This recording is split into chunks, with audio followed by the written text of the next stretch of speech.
is not fun?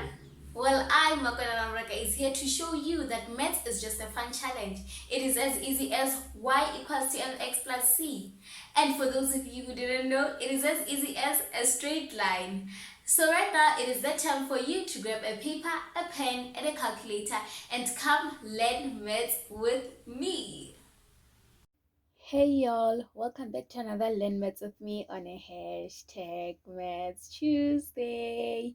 In today's video, we are starting a new topic. As you've probably seen by the title, we are doing trigonometry. So trigonometry is another topic that is part of the grade 11 syllabus and the grade 10 syllabus. So I'm just going to be doing videos on it, mostly videos on how to treat the questions rather than the theory part. So in today's video, I'll be basically explaining the revision from grade 10, the trigonometric ratios that we have, and showing them firstly on a right angle triangle, and then we're going to also discuss the Cartesian plane. So let's dive straight into it. So as you can see, we have a right angle triangle. So basically the trigonometric ratios that we'll be discussing today apply only in a right angled triangle, right? So you can use the trigonometric ratio to solve for an unknown side or an unknown angle, right? So let's put an angle here. We have an angle theta, so we're labeling our angle theta, right? So let's name our sides in relation to theta. So this side is the adjacent side, so we can just label it A, and this side is the opposite side of the angle theta, so we're just going to label it O for opposite. And this long side, we know that it is the hypotenuse. So we have three trigonometric ratios, which is sine, cos, and tangent, which is tan, right? So this, we're going to talk about this three trigonometric ratios, right? We're going to discuss them. So sine, what is the ratio for sine? Sine, it is opposite of the sine is opposite of the angle theta over hypotenuse. So sine is opposite over hypotenuse, not just any opposite. You check in relation to that angle. So theta, in this case, the opposite is this side, right? So if our theta was here, then the opposite would be this side, right? It will be opposite over hypotenuse, right? So we move on to cos. Our cos ratio is adjacent over hypotenuse. Adjacent over hypotenuse is the adjacent side over the hypotenuse. If our theta was here, the adjacent side will be this one over hypotenuse. Adjacent over hypotenuse. But in this case, our theta is here, so our adjacent is this base side. Our adjacent, the side that is close to the angle, right? It is this one, and over the hypotenuse. And then we have our last ratio, which is tangent. Tangent, it is opposite over adjacent. Opposite over adjacent. So every time you have an angle and then they say you must find tangent of that angle, you remember opposite over adjacent, and then you'll say, okay, opposite over adjacent, no matter how the triangle is looking like or how it is sitting, right? So yeah, that is basically it about the three ratios. We're not going to talk about their inverses, which are cosec, cot. So we're not going to discuss that in this video. We're just going to talk about these three ratios, and then I'm going to bring up a Cartesian plane in which we'll also be able to see those ratios on the Cartesian plane. So yeah, before I bring on the Cartesian plane, I just want you to understand that if you are given a a question where you have to solve for an unknown side, you first check which ratio includes that unknown side and includes a given side. So let's say, for example, your unknown side is the opposite, and then you are also given the hypotenuse. You check, okay, which ratio includes opposite over hypotenuse. You'll say, okay, it's sine, meaning that you'll be able to solve for your angle using that ratio. So basically, this is sine of theta, cos of theta, and tan of theta. I really hope that you understand that. I think you'll be able to understand it more in the next video where we answer questions. So let me not waste any time and let me bring the Cartesian plane. So now let's look at the Cartesian plane, right?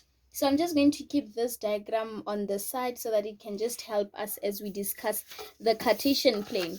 So we're going to talk about the ratio in relation to the Cartesian plane.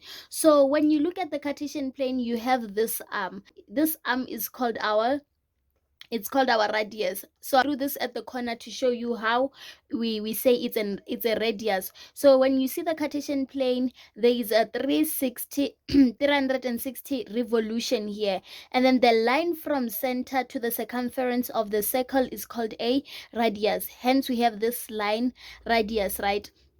So we know that the trigonometric ratios work when we have a right angled triangle. So let's just place our angle here. Let me call this angle theta, right? So you're going to find a way where you can create a right angled triangle. How can you create it?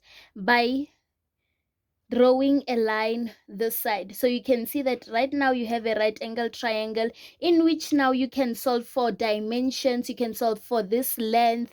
You can solve for also this length as it is in relation to y. You can also solve for the side length r. How can you solve for it? You can solve using trigonometric ratios, right? So let's give the coordinates. The coordinates is x and y. So we're going to give the ratios in terms of this right angle triangle in terms of x and y. So theta is basically the angle from the x-axis to the arm, right?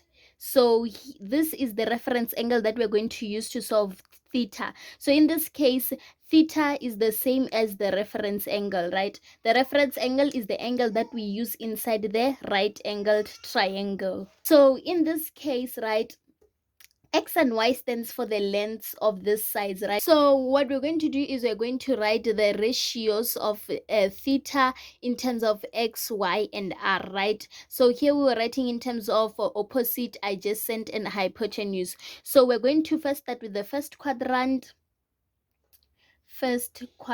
right? First quadrant, we can see that sine. Okay, let me just write the ratios: sine theta, cos theta, and tan theta, right?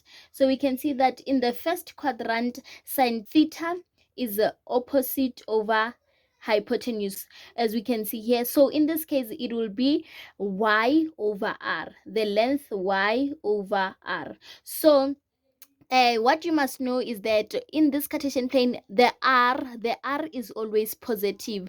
The only ones that can differ in signs when we move on with the quadrants are y and x, right? So you find that in the other quadrant, x is negative or y is negative. So let's continue. Cos, remember, cos is adjacent over hypotenuse, so it will be x over r. So in all the quadrants, your sine theta will be y over r. So what you should be careful of is to check the sign of y. We're not checking the sign of r because r is always positive, right? So now we're going to check tangent. Tangent, remember, it is opposite over adjacent, meaning in this case, tangent will be y over x. So we can then conclude that in the first quadrant, all the ratios are positive.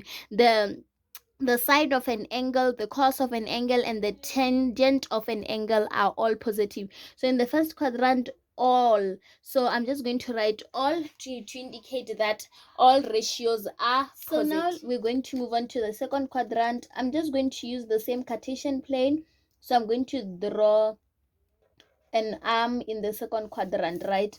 So in the second quadrant, our coordinates will be negative x and y, positive y, and then we have our radius, right? So we're going to just draw our y line to show the to be able to have an right angled triangle, right? So remember that our theta is the line from the x-axis in the first quadrant moving clockwise, anti-clockwise. When the theta is positive, we will be moving anti-clockwise, but when the theta is negative, we'll be moving clockwise, right?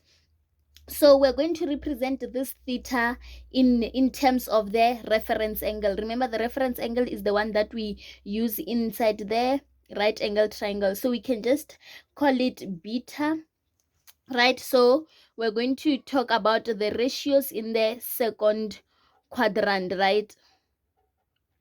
So sine of beta, cos of beta, tangent of beta. So in the first quadrant, here is our beta. Sine, remember, is opposite by hypotenuse. In this case, it will be y over radius. Then let's move on to cos beta. So cos, remember, it's adjacent over hypotenuse, meaning it will be negative x over r. So our cos beta is a negative x. Remember, that's why I said you should be careful when you are placing x and y. You should be careful as this side, our x is negative. Our x is negative. So it's not the same as in the first quadrant where our x is positive. So let's move on to tangent, tan beta. Remember, tan is opposite by adjacent, which is positive y over negative x. So we have concluded that in the second quadrant, only sine of an angle is positive. So in the second quadrant, you will always know that, okay, cos of an angle and tangent of an angle are negative, right? So now let's move on to the third quadrant. So I'll just write here that S representing sine, and then here I'll just write A representing all ratios. So now let's move on to the third quadrant. So I'm just going to draw the arm, and then after drawing the arm, I'm just going to draw our line for representing y to have a right angle triangle. So, and then I'm going to draw the line for our theta. Remember, theta is the line from the x-axis to the arm, right? So here we can just label our reference angle as Z, right? Our reference angle as Z.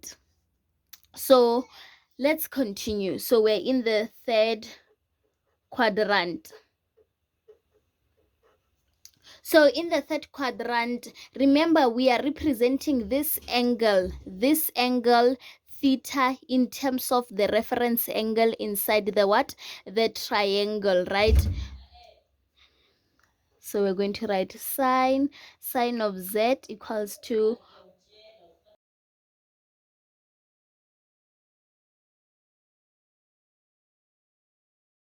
So let's write the coordinates here. So we both have negative x and negative y. So sine of Z is opposite by hypotenuse, our hypotenuse being r, opposite by hypotenuse negative y over r, and then our cos negative x over r, and then our tangent, it's negative x, no, our tangent negative y, sorry about that, tangent negative y over negative x. So we can see here that on this ratio, negative and negative divide one another, meaning that we are left with y over x. So we can therefore conclude that in the third quadrant, only tangent of an angle is positive. only tangent of an angle is positive. So I want you guys to be able to understand this information so that when we move forward, we are able to understand how we deal with this information, right? So we're going to just draw another arm in the fourth quadrant.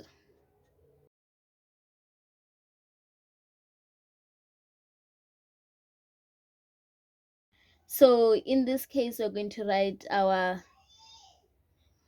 coordinates x and negative y. I hope you understand why I say negative y. That is because this line is in line with negative side of y. Then we have our radius. So remember our theta, I hope this is not confusing you guys. Our theta is from the line x to the arm that you are talking about. If you have any questions, please do not forget to leave them in the comment section. So we can call our reference angle here P. Let's just call it P. So we're going to talk about the fourth quadrant. So sine of P. So we can see that, okay, sine is opposite by radius, which is negative y over r. Cos is x over r. And then tangent is negative y over x. So we can therefore conclude that in the fourth quadrant, only the cos of an angle is positive. So in the fourth quadrant, only cos, right? So which is therefore why we find that a simple way to memorize all this information of in which quadrant are which ratios, positive or negative, we memorize them by this. You can say, you know that, okay, in the first quadrant all are positive, and then only the sine is positive, the tangent and the cos. To memorize this, you can just say all students take chances or you can just say cast. All students take chances or cast, right? So you can clearly know that, okay, when you're given an arm and it's in the fourth quadrant and it's in the third quadrant, you can know that, okay, you already know that, okay, the sine of an angle will be negative, the cos of an angle will be negative, only the tangent of an angle will be positive. So that sums up the video of today. I really hope that you found it helpful. If you really have questions about this, if you were confused a little bit, please do leave them in the question box. I'd really love to conversate with y'all guys about these things, because trigonometry is I think is really my favorite. But yeah, we will be answering the questions. So until the next one, catch y'all guys then. I hope that you understood, you practice, and you just love your work and have a positive attitude towards it. Until the next one, bye. If you enjoyed this video, please give it a thumbs up and tell me in the comment sections which topic you'd like me to cover. And remember, I do not promise to know everything, but I do promise to share and help where I can.